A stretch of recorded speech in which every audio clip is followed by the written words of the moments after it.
Boa noite, meus queridos irmãos. Ai, sejam muito bem-vindos à nossa casa, meus queridos. É uma satisfação imensa tê-los aqui conosco em mais uma noite de trabalho, mais uma noite de palestra pública. Hoje trazemos o nosso querido irmão Adilson Santos, que já é quase membro da casa, trazendo o tema para a palestra de hoje, o Príncipe da Paz. Vamos para a nossa prece, vamos acalmar os nossos ânimos. Roguemos. Querido Mestre Jesus, querido mentor e irmão Moacir, queridos amigos, tarefeiros, organizadores dessa tarefa, agradecemos mais uma vez a oportunidade de aqui estar e poder aprender um pouco do Evangelho do Mestre Jesus, que o nosso irmão Adilson, que fará uso da palavra, possa ter a inspiração, a proteção, a intuição necessária para alcançar os corações necessitados nessa noite de hoje. Agradecemos por todos que aqui estão, encarnados e desencarnados, e que possamos hoje sair daqui um pouco melhor do que aqui chegamos. Que o Senhor nos abençoe, hoje, agora e sempre. Damos assim por iniciada mais uma palestra pública na noite de hoje, na santa e divina paz do nosso querido Mestre Jesus. Querido irmão Adilson, pode ficar à vontade. Boa noite a todos e a todas.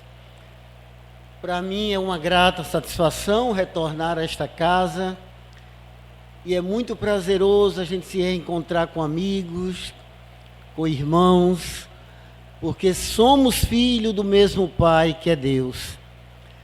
E falar daquele que é a luz do mundo também é muito gratificante, mas a gente sabe da responsabilidade que temos de não só falar, mas acima de tudo, poder estar integrado com a mensagem que Ele nos legou da manjedoura ao Calvário. O título da proposta da noite de hoje diz respeito ao Príncipe da Paz. Que título maravilhoso, não é? Porque a gente ouve muito se falar em príncipes, em reis, mas sempre naquela visão de dominadores, de conquistadores, no processo histórico evolutivo da humanidade. Mas qual é o diferencial quando se atribui a Jesus como o príncipe da paz? É esta nossa reflexão da noite de hoje, onde na obra Caminho da Luz, psicografada por Francisco Cândido Xavier e ditada pelo Espírito Emmanuel, ele vai dizer que Jesus, sendo governador espiritual do planeta Terra, nas suas mãos, nas suas diretrizes, estiver estabelecido todos o processo evolutivo do globo terráqueo e também a proposta fundamental para os seus habitantes. Jesus, que faz parte dessa pleiade de espíritos puros,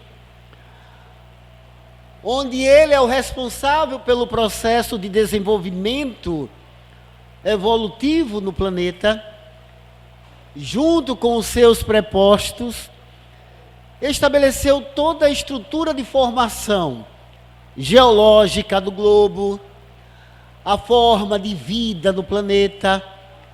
Tudo passou pela sua inteligência, pelo seu amor.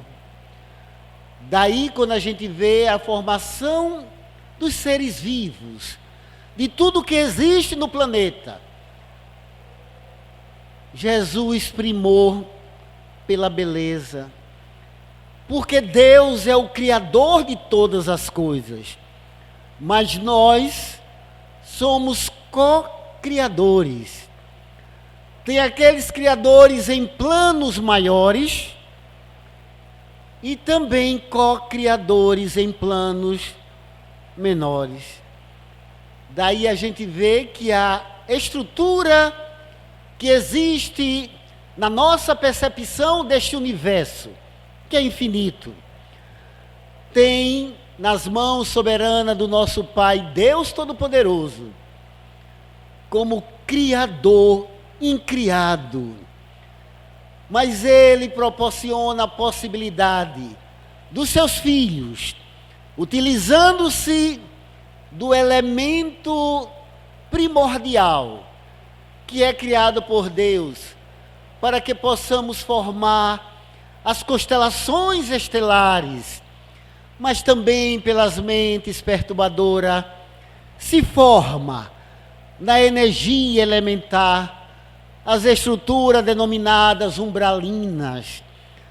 Portanto, criações nossas, que podem ser diluídas à medida que a gente se integra definitivamente com as leis divinas que rege este universo infinito.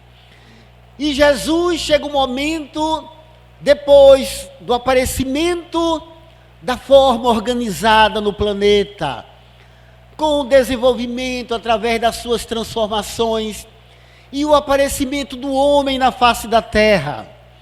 E a gente hoje sabe que não foi oriundo de um casal conhecido na história por Adão e Eva. O homem apareceu nos diversos pontos do globo terráqueo, nas diversas raças que se formaram. Daí chega o momento, depois dele ter enviado em todas as civilizações espíritos para poder ajudar o progresso da humanidade. Aqueles que já tinham conquistado valores éticos, morais, tinham conquistado conhecimento, porque já tinham efetivado o seu processo de evolução em outros planos, já tinham desenvolvido uma condição intelecto-moral que lhe facultavam a possibilidade de serem convidados pelo nosso Mestre Jesus para poder preparar o caminho da verdade e da vida. Quantos mergulharam na carne em todas as civilizações, na Índia, na Pérsia, na China, na Grécia, entre o povo hebreu, porque eram espíritos que Jesus encaminhara para poder preparar o caminho para mais tarde ele poder descer das suas moradas celestiais e trazer o alento, a esperança, a consolação, as diretrizes para a consecução da nossa felicidade. Então a gente vai encontrar na história da humanidade um Buda, um Confúcio, um Lao Tse, Forri, Sócrates, Platão, Aristóteles. Mas ninguém é maior do que aquele que é a luz do mundo, que reduz o seu padrão vibratório. Quando chega o momento dele trazer o exemplo da verdade, na sua maior pureza, do amor, na sua maior plenitude, para que a gente pudesse beber desta fonte inesgotável de bênção, dê luz para a nossa felicidade. Mas todos anelavam, aguardavam o advento do Messias, porque as profecias apresentavam, dizendo que viria como um arbusto verde, no solo árido. Olha uma das profecias na China, onde sofreria toda a ignomínia dos homens, levando ao sacrifício. Havia essa mística em todos os povos, e todos aguardavam entre o seu povo aquele que é o príncipe da paz. E tem uma razão dele vir entre o povo judeus. Emmanuel vai dizer que o povo judeu tinha recebido muito das bênçãos do nosso Pai, Deus Todo-Poderoso, no que diz respeito à compreensão da fé, da unicidade de Deus. Mas era preciso agora eles desenvolverem, como a humanidade, outros valores, e dentre eles, a humildade. O povo judeu era um povo, e ainda hoje, muito exclusivista, muito arrogante, prepotentes, porque a gente vai encontrar alguns partidos judeus, que vocês conhecem muito bem, que é muito propalado na Bíblia, no Velho e no Novo Testamento, um partido chamado dos fariseus. Meus irmãos, eram aqueles que se preocupavam com a aparência. Será que existe hoje ainda? Se preocupavam muito com aquilo que era ostensivo. E Jesus, quando se apresenta no templo, vai dizer: honra-me com os lábios, e tem o coração cheio de iniquidades. E ele pega pesado, porque ele diz: são sepulcros caiados por fora, mas cheio de podridão por dentro. Era esta a preocupação. Tinha também um outro partido, os saduceus. Tinha alguns denominados de zelotes, que acreditavam que só através das armas, da força, poderia estabelecer as transformações que todos anelavam. Porque até então o povo judeu vivia sob o jugo do império poderoso, o Império Romano, que saiu dominando o Oriente, parte do Ocidente, com as suas galeras. Quando se levantavam nos mares, não tinha quem resistisse. Mas são esses os reinados que predominaram no tempo e no espaço. E aguardava que o Messias viesse para poder estabelecer a hegemonia do povo onde ele estivesse inserido. O povo judeu aguardava desta forma. E como se apresenta o nosso mestre neste meio conflituoso? Os judeus oprimidos pelo Império Romano, os sacerdotes com seus partidos conflitantes. E Jesus se apresenta justamente ali de uma forma que ninguém esperava. Ele se apresenta numa simples manjedoura, quer seja numa caverna, numa estrebaria, que importa? Mas ele veio trazer a mensagem morredora da boa nova para a humanidade, que seria as diretrizes que seria o caminho da verdade e da vida. Porque a manjedoura representa, no dizer de Amélia Rodrigues, o caminho. Foi o início dessa caminhada gloriosa. Mas era preciso mostrar, acima de tudo, porque a manjedoura representa a humildade, desde o seu nascimento, como a chave para a conquista de todas as outras virtudes. Mas nós não entendemos, meus irmãos, porque a gente compreendia, era esse reinado das galeras, o reinado da força, da opressão, da dominação. Aqueles que eram oprimidos, derrotados, era porque recebia as maldições dos deuses, o entendimento.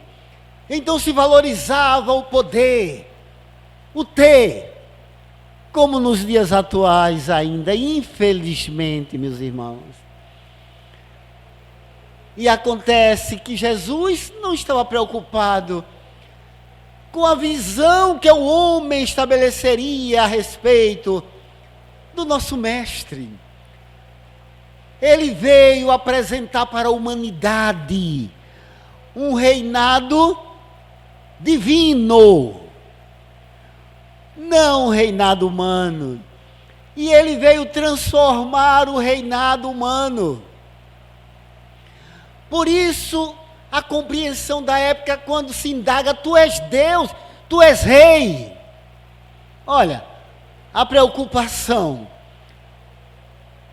Tu dizes, sou rei, mas o meu reino, olha que maravilha de ensinamento, não é deste mundo. Percebem? Ele vinha trazer uma outra proposta, meus irmãos, mas em que se fundamenta a proposta do caminho, da verdade e da vida. Os Espíritos vão dizer, a doutrina do Cristo se fundamenta na humildade e na caridade. A caridade é amor, na sua dinâmica. Então o povo judeu precisava adquirir essa virtude da humildade, porque eram muitos orgulhosos, mas não entenderam, como ainda hoje muita gente não entende, a proposta do nosso mestre. O que vem a dizer a nossa irmã Amélia Rodrigues quando afirma que Jesus ainda é o grande esquecido. É o grande esquecido. Porque a mensagem foi apresentada.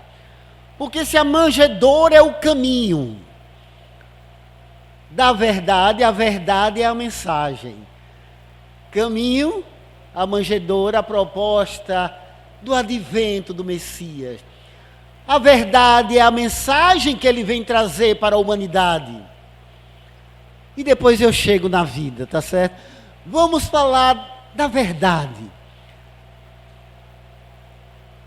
Então ele apresenta a proposta para a humanidade, fundamentada no amor e na sua expressão mais pura. Mas por que, Adilson? Tiveram tantos outros que apresentaram no seu idealismo as leis de Deus. Sim, mas Emmanuel vai afirmar e dizer que Jesus, ele é inconfundível. Tiveram muitos, porque foram seus embaixadores, seus mensageiros, em toda parte da terra, como eu já citei, mas ele é inconfundível, porque o Espírito, quando a gente lê no item 625 do Livro dos Espíritos, qual o Espírito de maior evolução que a Terra já recebeu para servir de guia e modelo. De maior evolução. Percebe? Jesus. Ora, quando a gente traz essa questão, nos remete a fazer uma breve reflexão sobre a escala espírita, para a gente ver a dimensão, a grandeza da condição desse homem extraordinário. E Allan Kardec faz uma síntese dizendo: existem 3 ordens de espíritos, com as suas classes, que eu não vou entrar neste detalhe. Na terceira ordem, os espíritos impuros, imperfeitos. E aí a gente não conhece aqui na Terra, né? E aí ele vai dizer, qual é a característica? Predominância da matéria sobre o espírito. Prestem atenção. Predominância da matéria sobre o espírito.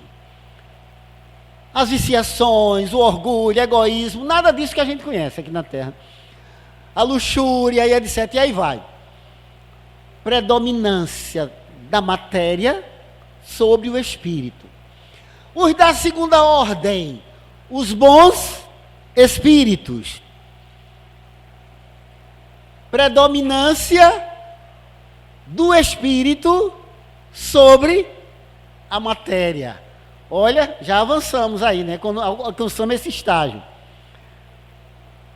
Mas ainda temos necessidade de adquirir conhecimentos, ampliar virtudes, porque tem alguns que são bons, mas no coração, são mais generosos, mas não têm muito conhecimento, correto?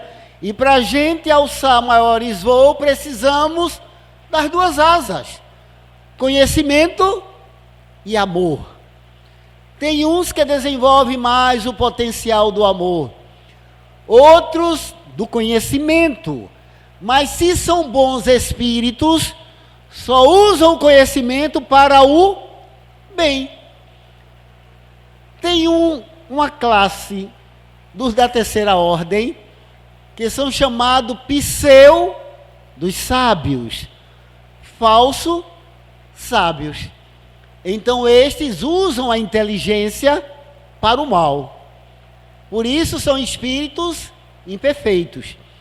Os sábios da segunda ordem só usam o conhecimento para o bem, que é a sua maior aptidão para o conhecimento, mas eles sabem usar a benefício da humanidade.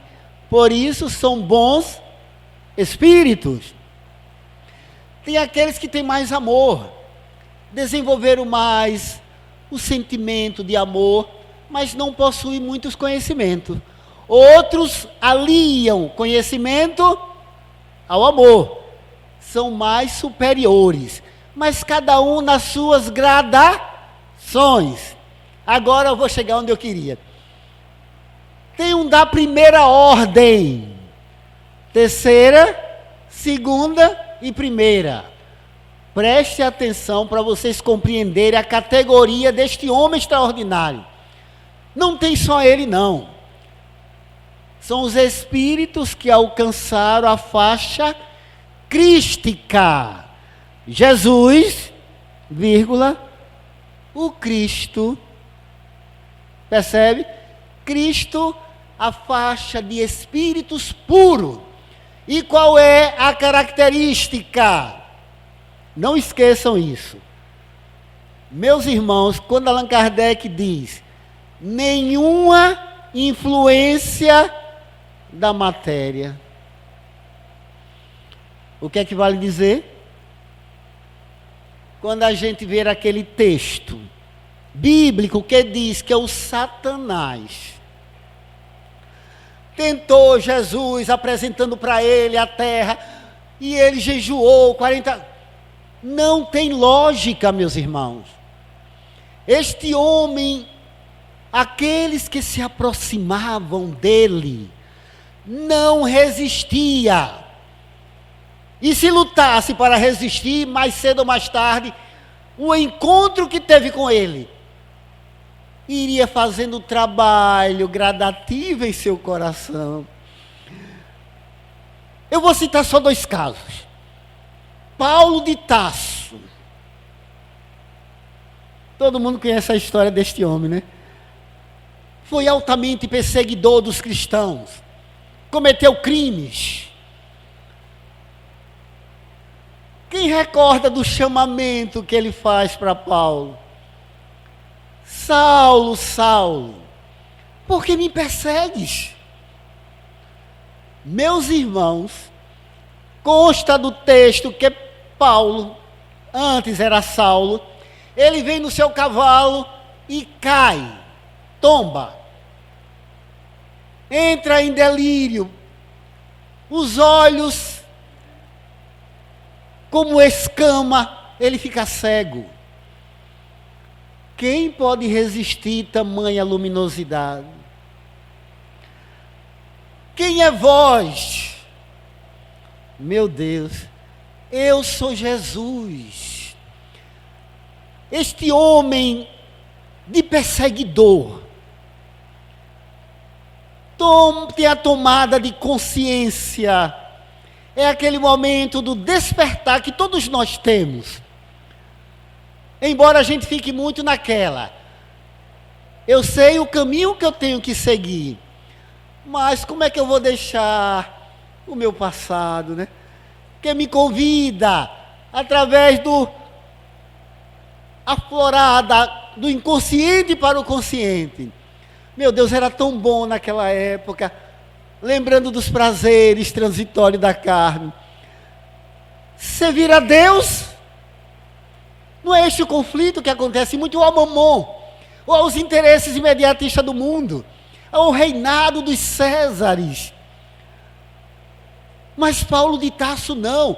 Senhor, que queres que eu faça? Que transformação extraordinária deste homem. E foi um baluarte para levar adiante a boa nova, a verdade. Caminho, a verdade. Os mensageiros fiéis que levam a mensagem para todos, para que também possa beber desta fonte inesgotável de bênçãos, para que nunca mais tenhamos sede e nem fome. Tem um outro homem que vocês que já leram a obra vai se lembrar. Ele vai procurar Jesus, o príncipe da paz, para poder curar a sua filha, a pedido da sua esposa, que estava em casa a orar. Ele não acreditava, era um homem orgulhoso. Sabem de quem eu estou falando, né? Públio Lentulus. Ele sai andando sorrateiramente para que ninguém veja, mas ele queria atender o pedido da sua filha. Quando ele perguntou o presente que ela gostaria de ter, para ele foi uma decepção. Quando ela disse, eu quero Jesus. E agora? Como contrariar a filha enferma, prestes a desencarnar? Então ele desceu do seu pedestal, mas não foi procurar Jesus como tantos o faziam.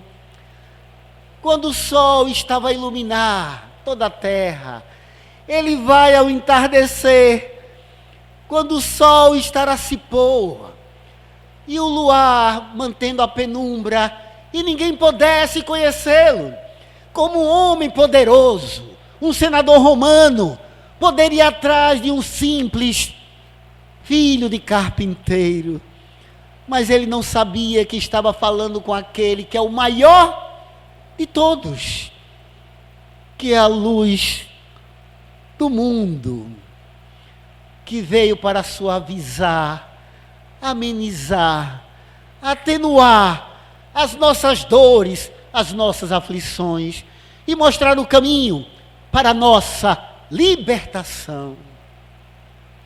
E ele sai ensimesmado a pensar no solilóquio com ele mesmo. Será que esse Messias, ele existe? Existem muitos aventureiros por Jerusalém. Existem tantos profetas. Se este profeta existir, como será o meu diálogo com ele? Porque o dominador não está preocupado com a língua, o dialeto do oprimido. Ele mantém tudo do opressor. Ele não conhecia uma outra linguagem que ele vai conhecer no encontro com Jesus. E ele sai andando e andando. Em determinado momento, já sob a influência do amor do Cristo, ele não entendia o porquê. Ele estava tão angustiado. De repente ele vê um homem ainda jovem. Porque é ele próprio que está narrando, meus irmãos. Ele viveu. Não é nos livros de história que está escrito isto, não.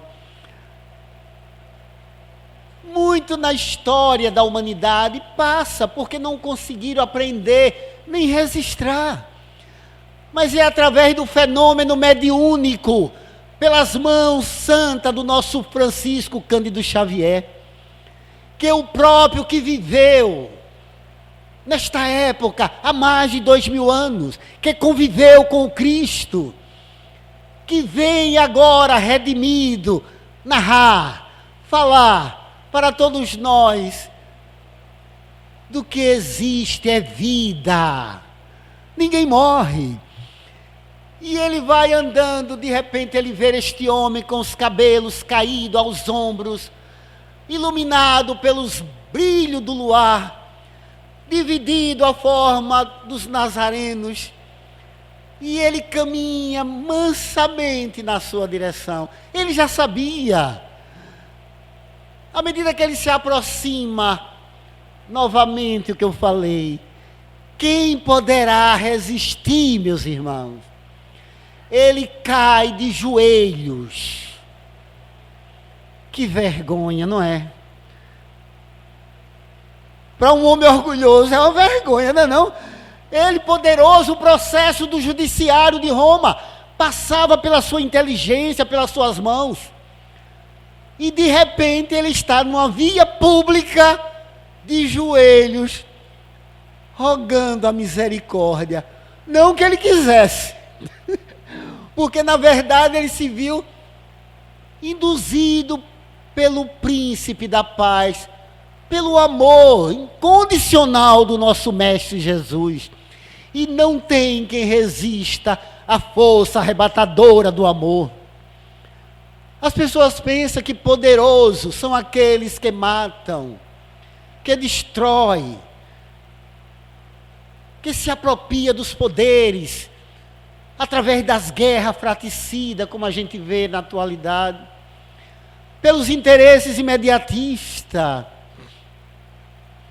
Não compreende que aquele que é o maior de todos é aquele que é o servo do teu servo, é aquele que é o menor para o mundo, é aquele que adquiriu os valores que a humanidade ainda se encontram destituído, na sua grande maioria.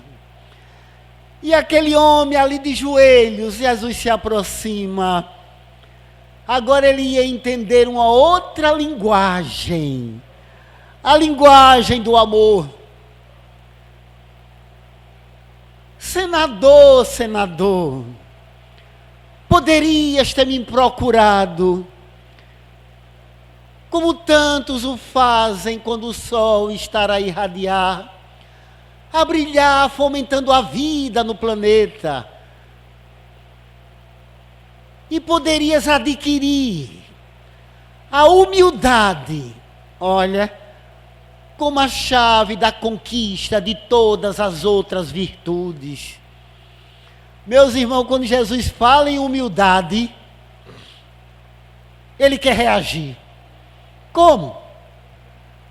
Estava com a voz embargada, não saía nada. Era mente a mente, coração a coração que Jesus estava imprimindo ali, na sua acústica da alma.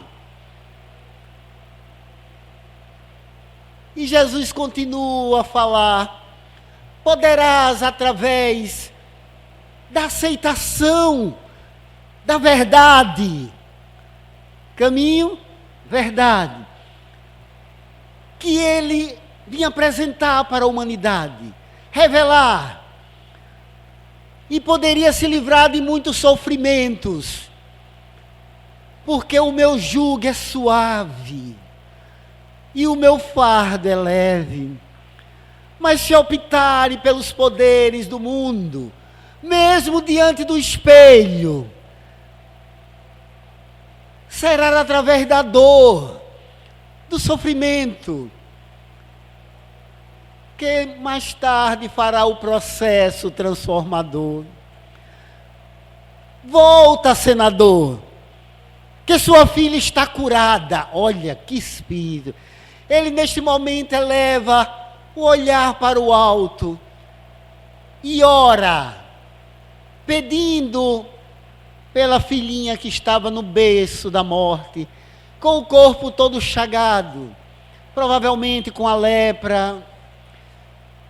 Mas volta que sua filha está curada, não por você, olha o detalhe, não por você que ainda não adquiriu a fé que transporta as montanhas, os obstáculos, mas pela sua esposa que está em casa a orar. Que espírito extraordinário esta mulher, meus irmãos. E as feridas cicatrizam, e a filha se cura. Eles voltam, senador, como a dizer, reflete sobre tudo que ouvistes, e se afasta brandamente, como assim chegara. Quem poderá resistir, meus irmãos? Ele volta, ao chegar em casa, Lívia está feliz. A escrava, que para Lívia era uma irmã querida, ela não fazia distinção de raça, não fazia distinção de posição social, de posição econômica. Ela tinha na escrava como sua irmã querida, era um espírito iluminado. Mas o senador, quando ele chega, ela vai até ele e diz: nossa filha está curada, Jesus curou a nossa filha. Ele diz: mulher, eu vou usar a linguagem atual, baixa a bola. Foi o clima de Jerusalém. Para a escrava, botou ela no canto dela. Porque não podia os escravos estar entrando na relação dos patrícios romanos, né? Oh, meu Deus, ainda hoje predomina a insensatez, não é, meu irmão? Você sabe com quem está falando? Já ouviram isso alguma vez? Aí bate, sabe com quem? Vai morrer também, meu irmão, e vai ter que prestar conta, não é?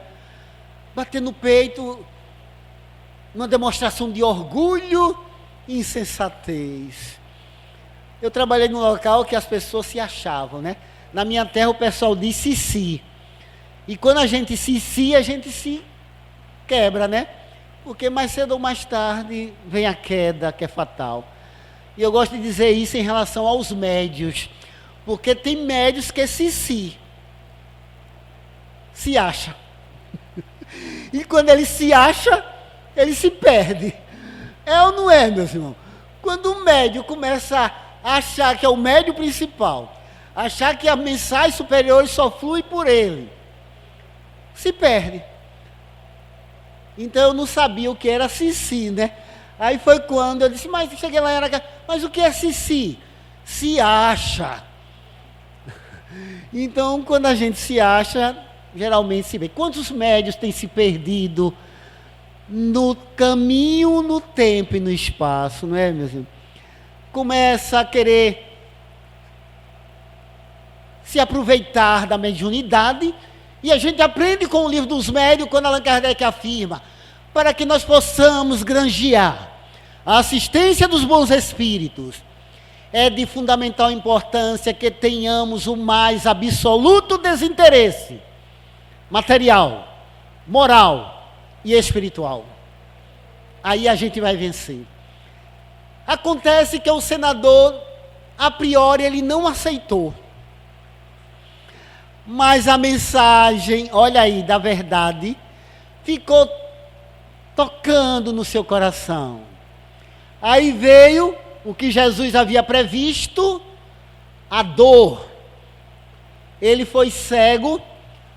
Quando ele chegou em Jerusalém, ele prendeu um jovem que atirou uma pedra e atingiu Lívia. E por mais que ela pedisse, levou ele ao cárcere. O pai foi pedir a ele, não foi liberto. Quando mandou libertar, ele já tinha fugido. E o pai não teve mais notícia do seu filho e alimentou um ódio terrível. E terminou, porque não vai dar tempo, porque é só uma palestra sobre isso. Ele ficou cego dos 2 olhos. E a mensagem fazendo o trabalho. E um belo dia, ele se converte ao cristianismo. E ele dialogando com a escrava, ele disse, mas ninguém intercedeu por Jesus. Aí a escrava, que agora era amiga, conviviam ali como irmãos, né, porque ele compreendeu que não faz sentido fazer essa diferença, porque ninguém é melhor do que ninguém, meus irmãos.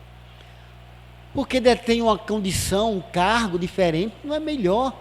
Nós temos atribuições, e nessas atribuições precisamos dar conta da nossa administração, em qualquer âmbito de trabalho, de poder. Tem uma finalidade tudo isso, a riqueza, o poder, e vamos ter que dar conta, como dizia Paulo, né? Então a escrava diz, eu vou usar a linguagem, nananina não, no dia que você viu a sua esposa entrando nos aposentos de Pilatos, e uma caluniadora dissera que ela estava a trair com ele, ela foi pedir, por gratidão, por Jesus. E ela passou 15 anos abandonada, dentro de casa por ele, porque ele acreditou na calúnia. As lágrimas desciam dos olhos, e ele começava a compreender a grandeza desta mulher extraordinária, que ela não reclamava, ele afastou de tudo, ela só pediu uma coisa que ele não proibiu, era o encontro com os cristãos, que ela tornara-se cristã, ela ia para as catacumbas, com a escrava, a sua irmã querida, e lá ela ouvia, bebia da fonte da verdade, a mensagem do Cristo. E a esperança crescia. No dia que ele compreende que ela não o havia traído, ele iria ser condecorado pelo Império Romano por 15 anos de serviço prestado ao Império. E ele vai dizer para os seus amigos, eu vou me ajoelhar aos pés dela e pedir perdão e oferecer toda a honra que eu receberei a ela. Ele não sabia que era tarde demais. Neste dia, ela vai para uma reunião nas catacumbas e é apreendida pelos soldados romanos. iria ser aquela festa sangrenta que levava os cristãos para ser devorados pelas feras africanas, os leões, os tigres, famintos. E naquele momento que a autoridade romana diz que não quer ter nenhum problema com alguém que fosse do patriciado romano, que era distinguido pela toga, e ela troca com a escrava. A escrava queria dar o testemunho, queria morrer pelo Cristo, dar o seu testemunho ali, pelo amor ao nosso mestre, o amor pelo príncipe da paz. Mas Lívia diz: não, eu exijo agora que você vista. Ela tira a toga e ela veste. Quem é liberada é ela. E Lívia é levada ao sacrifício. Ela olha ele no púlpito, na tribuna, com toda a pompa, com toda a honra que o Império Romano iria lhe outorgar. Mas ele não sabia que na intimidade do seu ser iria desabrochar uma dor inenarrável, quando ele soube que dentre aqueles cristãos ali devorados, ali estava Lívia, que o olhou pela última vez, que ela o amava eternamente.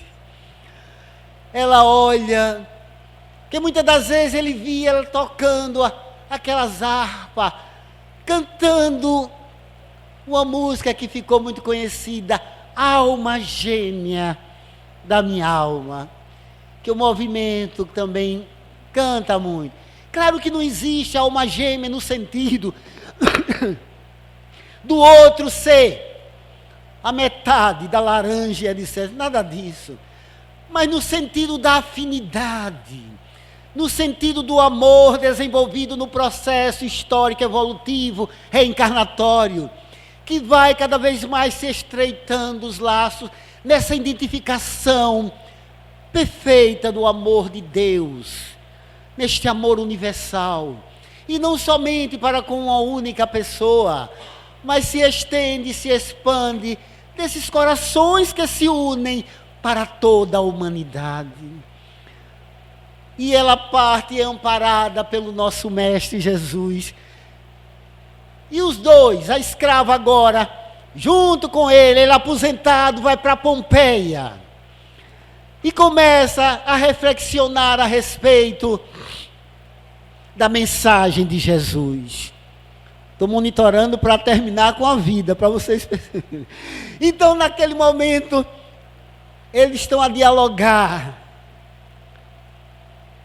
numa casa confortável em Pompeia, aposentado, mas cego materialmente.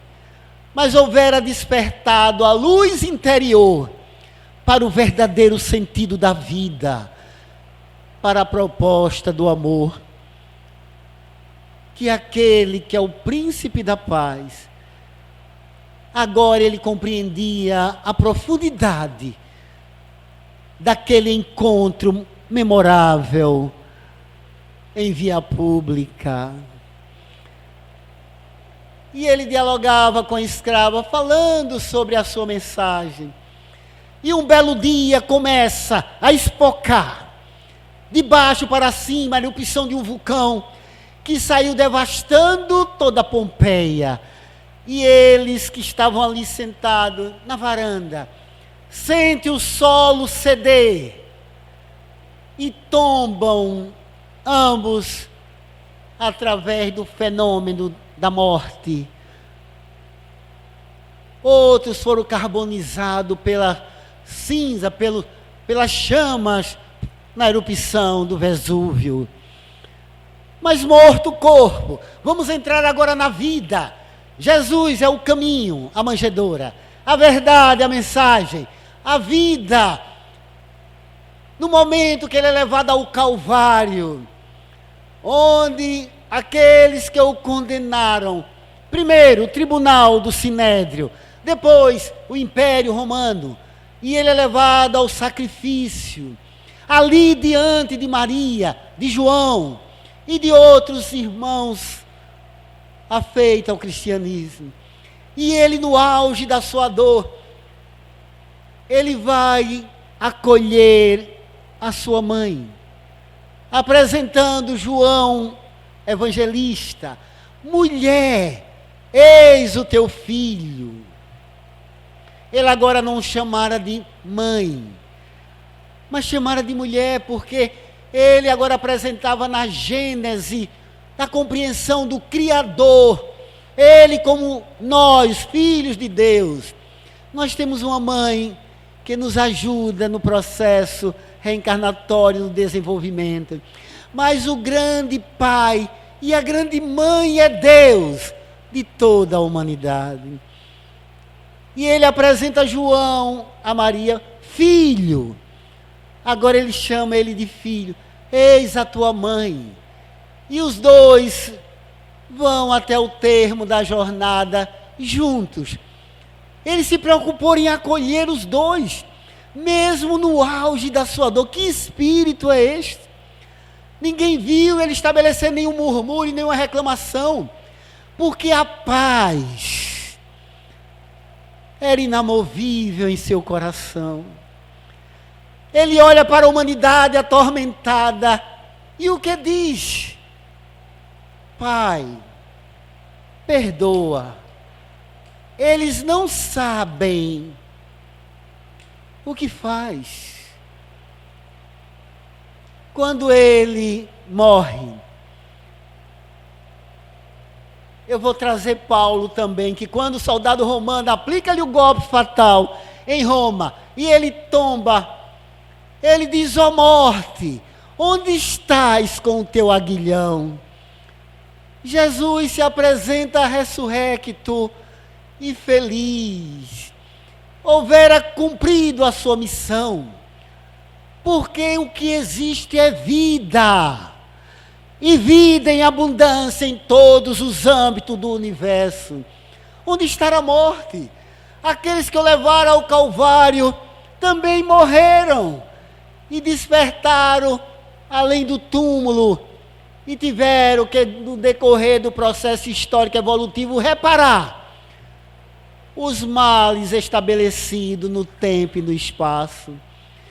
E aquele, na sua pureza, o príncipe da paz, deixar este legado de esperança para a humanidade, demonstrou-se como o caminho da verdade e da vida, mostrando que ninguém morre, que a vida continua, e que todos nós podemos ser os construtores da nossa paz, e tornarmos-nos também príncipes da paz, quando a paz reinar definitivamente em nossos corações.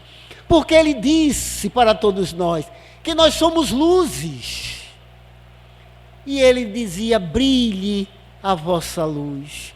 Quando nós estamos sintonizados com o bem, claro que nós vamos aprendendo a expandir, a irradiar a nossa luz.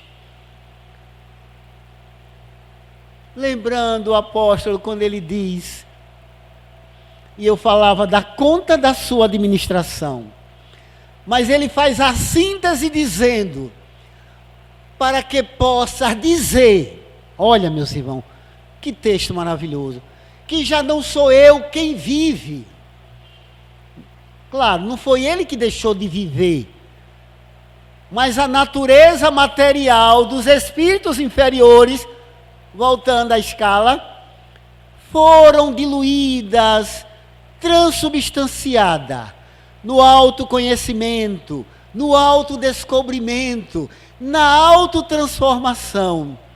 E agora o que predomina não é mais o id, nem o ego, nem essas características primitivas, nem a predominância do orgulho, da natureza material, porque agora o que predominava em Paulo era o self, era a integração dele próprio com as leis divinas, porque já não sou eu quem vive, é o Cristo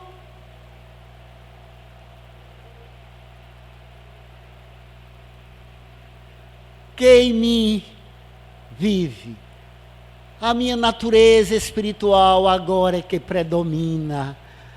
Já não estou mais preso pelos atavismos das sombras, como diz a psicanálise, das imperfeições, das tendências, como diz Allan Kardec. Nos libertamos.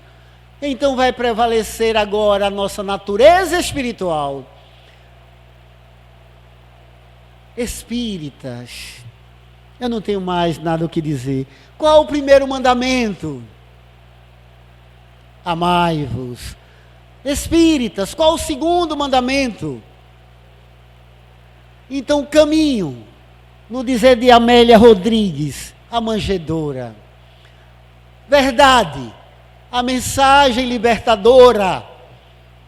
Vida, porque a morte ela não existe. E ele conviveu alguns dias com os apóstolos, suavizando, amenizando a separação, que teria que acontecer, mas uma separação temporária, porque a morte não é o fim da vida, é o início de uma nova experiência. A vida na matéria é uma existência. Nós temos várias existências.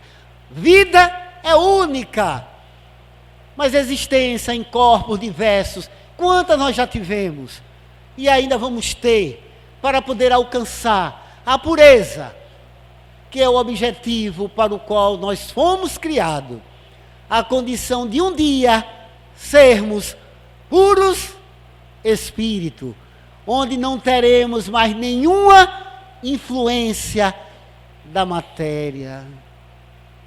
Muito obrigado, meus irmãos, e um feliz ano novo. Não é de acomodação, é de muito trabalho. Me desculpe, mas eu vou desejar a vocês muito trabalho para poder crescer, evoluir. Ninguém evolui sem trabalhar em prol do bem, no voluntariado, em busca da verdade. Muito obrigado.